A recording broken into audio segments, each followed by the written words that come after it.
नमस्कार आत्मा मालिक. जय हिंद. सर्वांना गणपतीच्या हार्दिक शुभेच्छा.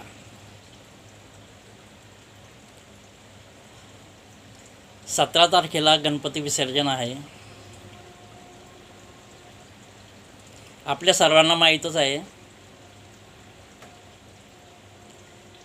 ज्यावेळी इंग्रज आपल्यावर राज्य करीत होते त्यावेळी अनेक महान क्रांतिकारी असे थोर महापुरुष सर्वांचं योगदान त्यावेळेस होतं.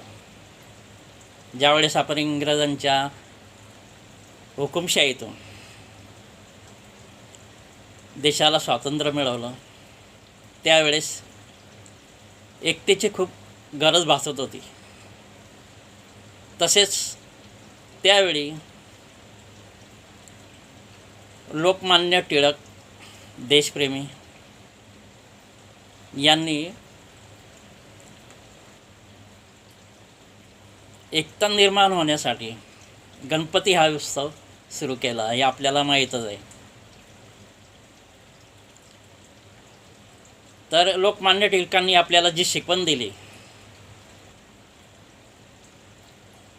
ती आपण आता विसरत चाललो. एकतामध्ये भेदभाव निर्माण होतात, एकता न जमण्यामध्ये भेदभाव निर्माण होतात.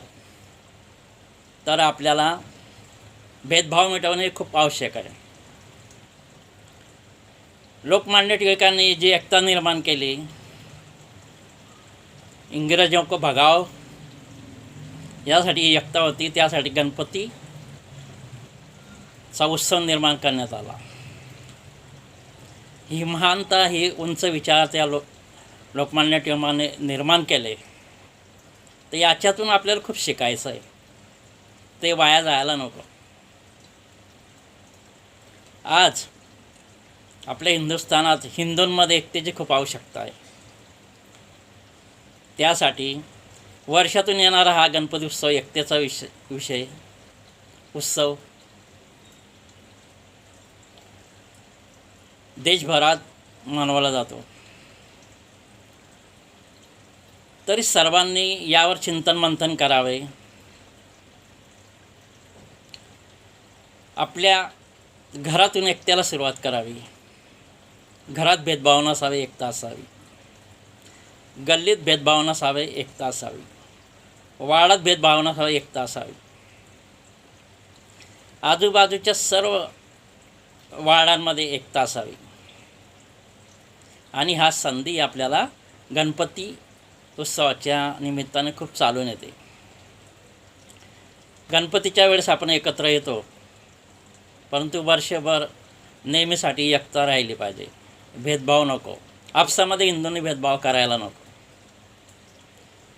जसं आता पुढे वाल्मिकी जयंती येते 15-16 ऑक्टोंबरला,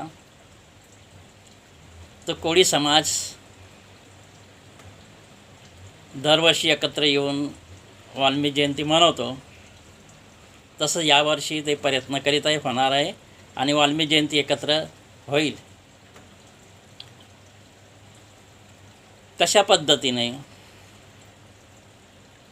हिंदूंमध्ये एकता निर्माण करण्यासाठी प्रत्येक समाजात, जसं कोळी समाजामध्ये महर्षी वाल्मिकी होऊन गेले, त्या निमित्ताने एकता निर्माण होईल.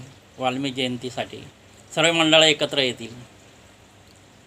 जयंती उत्सवात साजरी केली जाईल. तसेच प्रत्येक समाजामध्ये, असे वेगवेगळ्या समाजामध्ये महान संत, महान महापुरुष होऊन गेलेले आहेत. तर आपापल्या समाजामध्ये एकता निर्माण करावी. ह्या सर्व समाजामध्ये जेव्हा एकता निर्माण होईल तर हिंदूंमध्ये एकता निर्माण होण्यासाठी हा सोपा मार्ग आहे. आज हिंदूंमध्ये एकतेची खूप गरज आहे आणि ही गणपती उत्सवाची खूप संधी चालून आलेली आहे. सर्वांनी आपसामध्ये प्रेमाने वागा, भेदभाव करू नका. खूप आवश्यकता आहे एकतेची.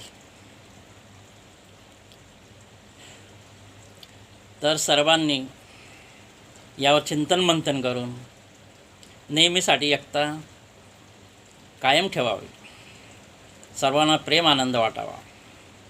अध्यात्म मार्गात, सत्संग मार्गात प्रवेश करावा, ज्यामुळे आपल्याला सद्बुद्धी मिळेल, आपसातील प्रेम वाढेल. तर सर्वांना 17 तारखेला येणाऱ्या गणपती विसर्जनासाठी सर्व परिवारासह सर्व मंडळांना, देशातील सर्व मंडळांना, महाराष्ट्रातील सर्व मंडळांना हार्दिक शुभेच्छा. तर एकता ही कायम ठेवा. आत्मा मालिक. जय वाल्मिक. जय हिंद. धन्यवाद.